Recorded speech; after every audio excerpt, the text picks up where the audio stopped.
Today on the Morning Edition, the next chapter in the showdown over school funding. The clock is ticking, and Governor Dunleavy may now veto a bipartisan education bill, what it means for Alaska's students. And lawmakers returned this morning to take up the budget with just days left in the legislative session, and still no word on if the governor will sign it if the bill lands on his desk. And later, Mother's Day on the farm. Adorable baby muskox and their first-time moms steal the show in Palmer. We'll tell you how you can meet them this weekend as the Morning Edition starts now. Stop it. A baby muskox is adorable. It's that time of the year. We're seeing more and more of those mammals, the animals. They're coming to life. So and cute. Before you know it, we're going to see those flowers beginning to line downtown Anchorage. Well, we've got a great weekend. It's Mother's Day weekend, so weather-wise, are we looking at some sunshine? Yeah, we've got some sunny weather today, and that's going to carry us through the next couple of days. We've got a stretch of nice weather that is set to take hold across the vast majority of South Central through the interior, as well as a good portion of the state. Now, out towards southeast, as well as the Aleutians, we are expected to continue to hold on to some rain as we welcome in the weekend. Waking up this morning, 36 degrees here in Anchorage, winds remaining calm. We're really going to see a stretch of some nice temperatures the next couple of days, and today begins that trend of temperatures warming into the low to mid 50s. We may even see some mid to upper 50s through the Mat-Su Valley. 29 currently in Talkeetna, 33 in Valdez, 38 in Seward. We're sitting on the dry side for the vast majority of South Central, outside of areas of Prince William Sound and locations just to the south of Seward, which continues to hold on to some of that spotty showers, which will remain in the forecast for today, but few and far between is going to hit many, or is going to lead to those showers across South Central. Not everyone's going to see them. Again, it's primarily going to be out towards coastal regions. Inland areas, we'll see a stretch of some sunshine staying with us. Those temperatures warming their way into the low to mid 50s. We'll call it mostly sunny to partly cloudy skies as we welcome in the afternoon hours, and we could see a bit more cloud coverage for parts of Prince William Sound. Overall, though, that solar forecast showing both today into your Saturday as well as Sunday. We've got a nice stretch of sunshine staying with us. Get outside, enjoy it. Nice stretch of weather for Mother's Day weekend. By Monday, those clouds will thicken up, becoming overcast once again, and we'll see some rain in the forecast. Coming up in my full forecast, we'll be talking about more rain for southeast. We've got warmer weather, which is ramping up across the state, and then that Mother's Day forecast, I'll have those details for you in that 7-day coming up. I think just to know we're so late in the game and have this, though, is where it's, I think, a little frustrating and disheartening. And Alaska's news source has learned Governor Mike Dunleavy plans to veto House Bill 57, a bipartisan education bill that would boost per-student funding by $700. The move has educators and lawmakers sounding off. In this morning's top story, with less than 2 weeks left in the legislative session, a major education bill could be dead on arrival. Governor Mike Dunleavy has privately told school superintendents that he plans to veto House Bill 57 unless more of his policies are included. Although the governor has not publicly confirmed a veto, districts across Alaska are already preparing for the possibility. Kenai Superintendent Clayton Holland calls it disheartening and says there's little time left to make changes. These have been topics that have been here all year, this whole session, right? From the very beginning, the first week until this very last week, this has been the topic. And so I'm just asking that they come together, they either do what they said they were going to do, and we remember that, right? Integrity, that's a core value of our district. I think it needs to be a core value of everybody doing business in the state of Alaska. We are still waiting to hear from the governor's office and more school superintendents across the state, but you can find the latest updates on House Bill 57 and district reactions on our website. Also in Capitol coverage, state lawmakers are back at work this morning in Juneau with the operating budget at the top of the agenda. The House could take immediate action on House Bill 53 after the Senate passed its version this week. That plan includes a $1,000 dividend and more school funding, but makes cuts to prisons, road maintenance, and other services to protect the state's savings. If the House does not agree to the changes, a conference committee will then be formed to negotiate a final budget. We need to reevaluate how we're doing things in this state. We're not running our state like a business. We are not following our constitutional obligation to get the maximum value for our resource. You want a full PFD? You want a half PFD, a 50-50 PFD? You got to fix oil tax. We may have the intentions of not wanting the PFD to go any lower or to go away, but we have not taken the actions necessary to keep that from happening. to find that grand compromise that the fiscal plan working group tried to find. And so that is the path that we have set ourselves down. Once there is agreement, the bill will go to the governor, who can veto individual line items. And May 21st marks the last day of the regular legislative session. Well, with Senate Bill 15 signed into law, restaurants across Alaska can now hire employees as young as 18 to serve alcohol. In Fairbanks, Lavelle's Bistro says it doesn't plan to change its hiring practices just yet, as the business currently requires serving experience. Management says with younger workers now eligible, alcohol training standards may need to be reevaluated. It's probably worth reevaluating the TAPS certification that all of us have to do in order to serve alcohol. That might have to lean in a little more heavily on bringing people up to speed on sort of the reality of being in a bar, the reality of being in a restaurant. Despite the concerns, Lavelle said the law could create more jobs in the smaller communities of Alaska. Opponents have suggested that people who are underage shouldn't be handling or serving alcohol, while supporters say the law is opening up businesses and potential workers to more options. Well, Anchorage Police Chief Sean Case says he still doesn't support a civilian oversight committee. Nearly a year after deadly officer-involved shootings sparked public demands. In a one-on-one interview with Alaska's News Source Investigates Johnson Kuhn, Case says APD holds itself to high standards and continues to handle complaints internally. I'm just curious, at this point, do you still sort of feel that way in terms of the Civilian Oversight Committee? Yeah, I don't think that's a necessary need here in Anchorage. And really the one thing that I go back to over and over again is, we have a relatively high sustained rate when we have complaints from the public and we do investigations. Chief Sean Case doubling down on a stance he took last July when saying he didn't feel it was the right time to form an independent oversight committee, despite public demands for one that followed a series of officer-involved shootings. That comment came 1 month prior to officers fatally shooting 16-year-old Acer Lyafa in August. But nearly 1 year later, Case says he still feels that any outside entity would never meet the same standards that APD holds itself to. We're generally pretty hard on ourselves. We have an extremely high expectation of the way our employees perform their jobs and the way they interact with the public. And in some of those investigations that we do are really around like a culture that we've built here. While no civilian oversight committee came to fruition in the wake of the uptick in police shootings, Case commented on the Community Advisory Committee that did. 2 Anchorage police officers have been cleared in a deadly shooting that happened earlier this year. The Office of Special Prosecution says officers Jordan Barrick and Thomas Frangel were legally justified in using deadly force on February 21st. They shot and killed 41-year-old Pupuia Lipo Aliua at the Hampton Inn in Midtown. Anchorage police say Aliua pointed a gun at officers, barricaded himself in a hotel room, and took a woman and children hostage before that shooting occurred. Well, the young woman that you see here, that's Caitlin Shellhammer, a teenager whose life was tragically cut short in 2021. Well, nearly 4 years later, the man accused of killing her finally appeared in court after missing 2 arraignments this week. 24-year-old Damon Hill allegedly refused to attend Monday's hearing and then refused to be transported from jail on Tuesday. Police found Shellhammer's body at the Nunaka Valley baseball fields in East Anchorage back in June of 2021. Hill's bail remains at $500,000. Buried alive, it is a nightmare scenario, and the Anchorage Fire Department is training to be ready. New tools and high-stakes practice, like you see here, could mean the difference between life and death. Quinn White has a closer look.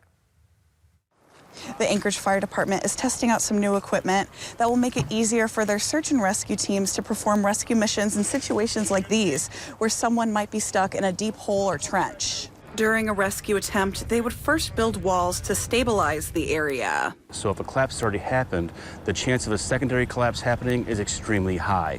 So for the firefighters to go in and make that rescue recovery, we've got to put everything in place to keep them as safe as possible. This new equipment uses air pressure to keep the dirt in place. What that does is it kind of gives us this invisible cone of pressure that goes in through the earth, and it holds these larger panels in place, and then we place them 3 different depths so we have control of the earth around where this person is trapped down below. This system allows first responders to get to the person needing rescuing more quickly. And in a situation like this, every second counts. So having tools that are extremely strong, efficient to use, easy to operate. They're able to install that so they can begin their rescue and recovery efforts in a quick fashion. In the trenches today so they can save lives tomorrow. I mean, that's just going to make us so much better of a team. Quinn White, Alaska's news source. Anchorage welcomed its first cruise ship of the season, and tourism officials say it is the start of a wave that's good for the city's bottom line. Georgina Fernandez explains.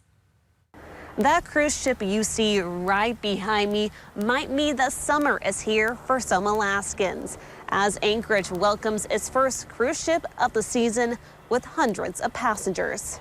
We just got off the tour bus. That's the first thing. And we wanted to see Alaska. That's exactly what these roughly 2,100 people who sailed in this morning on the Holland American Line's New Amsterdam will spend the next 2 weeks doing. After their 2-week cruise ship docked into Anchorage this morning, being the first ship to arrive into the city this year. And with it, the ship brings in a wave of tourists, creating an economic boost for local businesses. Visit Anchorage telling us today that 40% of the state tourists are folks from cruise ships. And in Anchorage alone, tourists in general, Visit Anchorage says, brings in between $900 to $1,500 during their visits. This one's a little bit different because they only have that one day. But the spending is still really important to local businesses, whether it be the trolley, the gift shops, the Anchorage Museum, the Alaska Native Heritage Center. All of those folks really see the benefits from these day calls because you've got a limited amount of time. You want to see a little bit of Anchorage, and there's a lot that's compact that you can get around to. Now we're expecting 2 more Holland American Line cruise ships to come here in June, with the final 2 arriving in September. Georgina Fernandez, Alaska's news source. When we come back, a free resource that could put you on the path to recovery, how one visit to a physical therapist can make a big difference, even if you do live far away or can't afford a full treatment plan. Health Watch is next. We've got a nice stretch of weather as we welcome in Mother's Day weekend. Temperatures could potentially climb into the 60s across parts of South Central. I'll have more on that. But first, sunrise, 5:26 in Anchorage, 4:43 in Juneau. Your full forecast is next.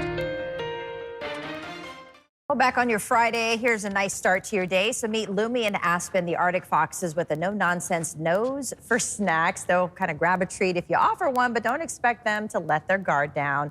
This was a cute video that the Alaska Zoo posted on its Instagram page. And did you know Arctic foxes in Alaska can handle minus 58 degrees, trail polar bears for leftovers, and also roam coastlines and tundra. Of course, very, very cute little animals there. And there's 2 of them. They look identical, but that's Lumi and Aspen, Aaron, if you ever get a chance to go see them. And you may notice their ears there a little bit small, and that's because, yes, they're Arctic foxes, and that a lack of the bigger ears actually helps them lose less heat from their body. And just a cute little video there. Thanks for that photo, or thanks for that video from the Alaska Zoo. As far as what we are dealing with this morning, some sunshine in the forecast across South Central through the interior. We're seeing the return to not only sunshine, but warmer conditions. 37 in Nome, 35 degrees in Fairbanks. As you head out towards the slope, those temperatures are breaking into the teens. And then we've got rain to be expected today out towards southeast. This is the potential where we could see a couple of inches of rainfall between today and early Sunday morning.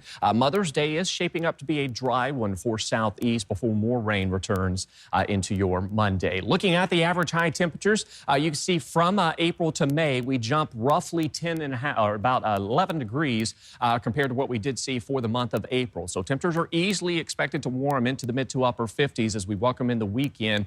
This is likely going to be the nicest stretch of weather we've seen so far this season in terms of temperatures, as well as those temperatures across the state. You can see already beginning to warm, anywhere from just a few degrees to about 10 degrees as you head out towards parts of the slopes. So temperatures are steadily warming across the state. We're going to see the potential for areas of the interior this weekend potentially climbing near 70 degrees. Now today, here across the Anchorage Bowl, you can see those temperatures, mostly sunny skies, will easily warm into the 50s. We could see some mid-50s later this afternoon out towards East Anchorage, and of course the mid to upper 50s will be possible through parts of the Mat-Su Valley. So as far as what we're dealing with with this morning, fairly quiet across mainland Alaska. We do have this area of low pressure out towards the Aleutians that is churning to the east. As it does, it's going to continue to drag some rain across the Aleutian Islands, and then we've got continued rain to be expected out towards southeast. That will remain heavy at times throughout the day and really expected to lighten up as we welcome in your Saturday evening on into Sunday. Meanwhile, here across South Central, quiet weather taking hold. Can't rule out a spotty to isolated activity as that low still remains in the southeastern parts of the Gulf of Alaska. And of course, we're going to see some spotty to isolated activity out towards the Alaska range. There is the potential we could see some rogue thunderstorm activity out towards the Alaska range, but largely expecting some dry conditions. You can see for the interior, there's those temperatures warming into Mother's Day, 61 degrees. We've got 63 by Monday. So those temperatures are going to continue to steadily warm. And again, keep in mind, we could see some areas of the interior potentially warming into the upper 60s as we welcome in your Mother's Day weekend. For today, we'll see a high of 38 in Kotzebue, 46 in Nome. Check out this stretch of mostly sunny to partly cloudy skies that will grip a good portion of the state. Again, rain out towards the Aleutians, and then of course that widespread activity continues for southeast where we are expected to see several inches of that rainfall through the next couple of days. Meanwhile, across the Kenai, that sunshine is returning. Low to mid 50s. Can't rule out some breezy conditions across parts of South Central. Max winds of about 15 to 25 miles per hour. We'll warm into the lower 50s through Prince William Sound. So all of us get to tap into some of that sunshine today. There's those upper 50s in the Matsu Valley today where we could see the potential for some locations making a run near 60 degrees. We'll warm at 53 degrees in Anchorage, but keep in mind with that sunshine, most days with those sunnier conditions, we tend to overachieve with our forecast. So don't be surprised here over the next couple of days if we see temperatures about 3 to 4 degrees above what's forecast. Mother's Day shaping up to be nice with highs in the mid to upper 50s. Rain returns early next week. Well, no, all the mothers will appreciate the nice temperatures for the weekend. Thanks, Aaron. Well, getting access to physical therapy can be a challenge, especially in rural or remote parts of Alaska. But one program is working to break down barriers. A Fairbanks therapist says even a single visit can put patients on the right track without a high cost. Adrian Peterson explains in this morning's Health Watch. A lot can be accomplished in one visit. Physical therapy is often part of the recovery process following surgery or an injury, but some Alaskans face barriers to consistent therapy, such as geographical or financial limitations. The best thing that you can do is if you don't have access to, say, equipment or weights or a therapist or anything like that, is just to try to be as mobile as you can tolerate. Kretschmar says that even one visit can make a significant difference, however, as an initial assessment can set patients on the right path. Part of what a physical therapist's skill is finding the appropriate exercise at the appropriate intensity or dose, and then we'll give that to the patient, and then we can teach them how to do those exercises, how to modify those exercises. He says this process is similar to prescribing medicine and can help set patients on the right path, helping them find exercises they can tolerate and do safely at home. If a patient is exercising and they're gritting their teeth to get through the exercise, I would argue that they can't tolerate it. But a big part of the equation is motivation to stay consistent. And Kretschmar says that's the key to successful treatment. Adrian Peterson, Alaska's News Source. Thanks for listening to our podcast. Click subscribe so you can get the latest podcasts from Alaska's News Source automatically and stay up to date with breaking news and in-depth reporting available for free 24/7 with the Alaska's News Source app.